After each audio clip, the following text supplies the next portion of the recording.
No momento literário de hoje, a gente vai estar falando sobre o quinhentismo, surgido em 1500 até 1601. Bom, primeira coisa que a gente precisa esclarecer nesse momento inicial é que a gente vai estar fazendo como que eu posso dizer, uma pequena revisão. Essa é a realidade do podcast. Não dá para a gente estender tanto o assunto e também não dá para encurtar tanto. Então, o que é que a gente vai ver nesse podcast de hoje? Contexto histórico, características, principais autores, principais obras. Então, fica aí e vai curtindo.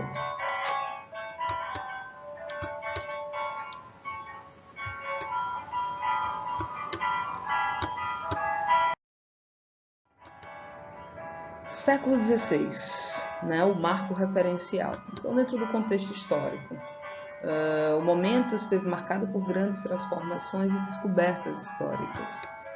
Era o renascimento, era a inversão do processo, como se diz, ao invés de Deus no centro, ou seja, do teocentrismo, se invertia, agora era o homem no centro. E tratava-se do final da Idade Média, processos das grandes navegações, a reforma protestante, a invenção da imprensa pelo alemão Gutenberg na cidade de Heidelberg, o fim do sistema feudal, o início do capitalismo, o cientificismo de Copérnico e Galileu Galilei e a fabricação de armas. Aí quando a gente chega em 1500, é interessante destacar que o quinhentismo está dentro da era colonial, então é uma literatura que fala sobre o Brasil, mas não é uma literatura brasileira. Isso faz muita diferença. Olha só o exemplo. Tida como o marco zero da literatura da era colonial, na verdade do Brasil todo, né? A Carta de Pero Vaz de Caminha, que era uma carta na verdade, um documento escrito pelo escrivão que veio, né, junto com Cabral. E o que é que tem? Qual é o teor dessa carta? São as descrições territoriais, informações sobre os nativos, enfim, toda uma perspectiva, e eu gosto muito de acentuar a questão do etnocentrismo nesse contexto. Por quê? Porque no final das contas eles vão estar falando sobre outras civilizações, mas não vão conceber aquela civilização como outra civilização. Vão trabalhar literalmente com juízos de valor. Então, o que é que tem nessa carta, além de todo esse processo? As impressões pessoais do próprio Pero. E aí não há uma é uma carta bem pessoal e tem uma curiosidade sobre ela. Apesar de ter sido escrita no século XVI, a carta foi descoberta muitos anos depois, no século XVIII, por José de Seabra da Silva, que era um estadista, ministro e guarda-moda Torre do Tombo. Sua aparição oficial e acadêmica é obra do filósofo e historiador espanhol Juan Bautista Munhoz. No Brasil, sua primeira publicação foi em 1817, na obra Corografia Brasílica. Veja como é interessante, a gente está falando de uma carta que é referência na literatura lá em 1500. Contudo, essa mesma carta só foi descoberta no século XVIII.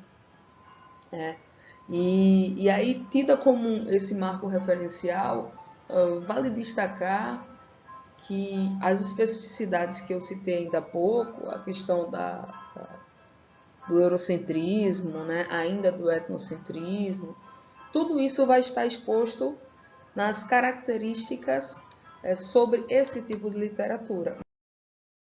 Então a gente já chega até elas, ou seja, a literatura do quinhentismo está classificada como literatura informativa e de catequese formativa. Então, a literatura informativa, cartas e documentos que descreviam a natureza e os habitantes da colônia. Literatura de catequese formativa, textos de jesuítas com o objetivo de catequizar os índios. O principal exemplo, né, Padre José de Anchieta e Padre Manuel da Nóbrega. falando de jesuítas. Lá na frente a gente vai falar um pouco deles dois também. Vamos continuar aqui nas características. As características textuais do quinhentismo.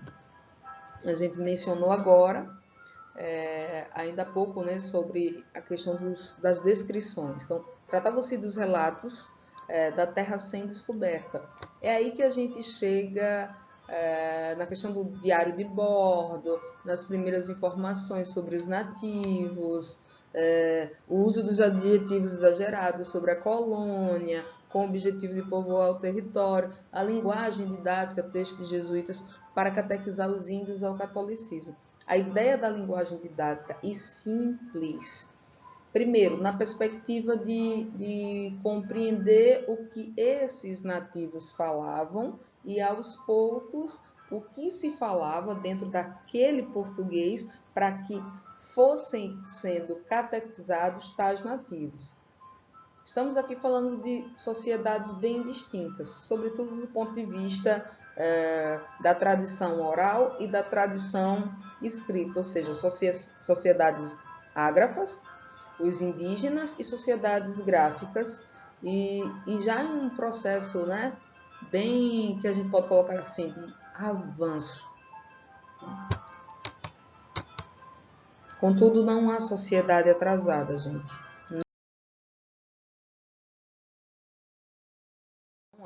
O que a gente utiliza para mencionar como tal sociedade é atrasada, tal sociedade é avançada, vai do ponto de vista das descobertas, construções que a própria sociedade promove para si, tá? E vale a pena assim pensar que muita coisa já poderia ter sido feita. É só a gente relacionar a questão da vacina. Muitas sociedades largaram na frente, conseguiram, e a gente vê que por questões, né, que a gente sabe do que aconteceu, o processo de vacina aqui, ele custou a acontecer. Então, quando a gente coloca essa ideia dentro do quinhentismo, é pensar que, primeiro, dentro das sociedades ágrafas, as nações indígenas, né, as sociedades indígenas aqui, para eles estava tudo certo, inclusive a ausência de determinadas doenças. Então, para eles não foi só uma descoberta. Para eles, trata-se literalmente de um processo de invasão. Já para os europeus, isso trata-se de um processo de descoberta, de exploração e de escravização. Então, vamos lá para os principais autores. Pero Vaz de Caminha, José de Anchieta e Padre Manuel da Nóbrega. Esses dois últimos são responsáveis demais por todo o processo de catequização. Contudo, quando se lê as obras deles, é interessante perceber que, fora os sermões, eles tentaram um processo mais humanizado, vamos dizer assim, de interação com os nativos, né? Eles tentaram buscar compreender. Não sei se por conta da formação religiosa, né? Porque a gente bem sabe que não se trata da instituição em si, mas de pessoas que ocupam a instituição. E não dá para fechar o podcast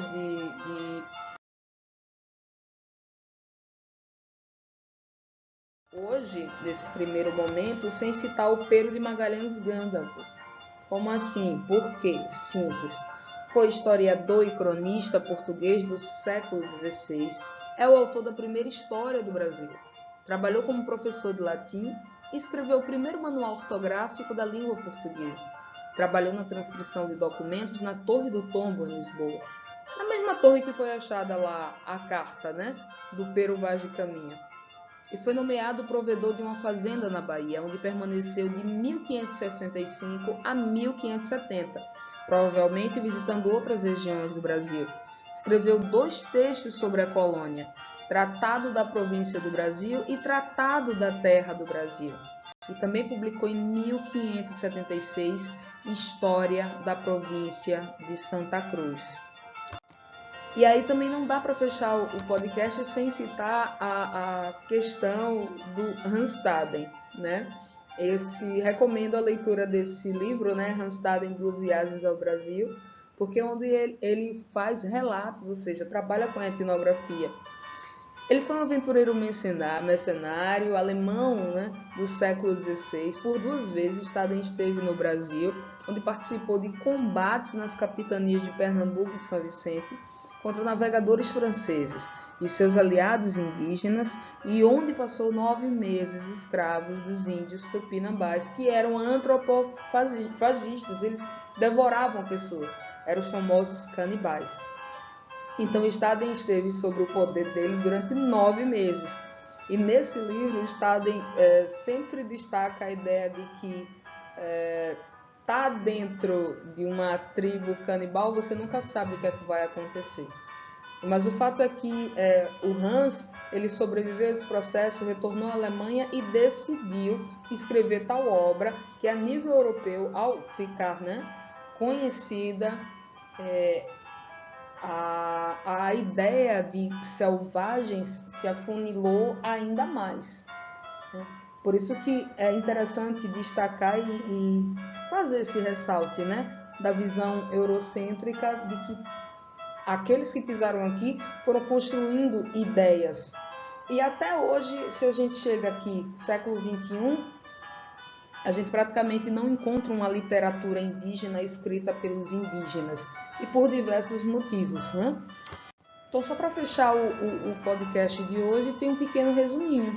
Contexto histórico das grandes navegações, ou seja, século XV, século XVI, literatura de informação ou de viagem, literatura de formação ou de catequese. Principais autores: Pero Vaz de Caminha, Pero de Magalhães Gândavo, Randstaden, Padre Manuel da Nóbrega, Padre José de Anchieta, e as principais obras: a Carta de Pero Vaz de Caminha, ou a Carta é o Rei, né? A Carta de Mestre João Faras, Relação do Piloto Anônimo, Carta de Padre Manuel da Nóbrega, Arte de Gramática da Língua Mais Usada na Costa do Brasil, do Padre José de Anchieta, Duas Viagens ao Brasil de Randstaden e O Alto da Festa de São Lourenço, o Padre José de Anchieta também. Mas a gente fica por aqui, espero que vocês tenham gostado.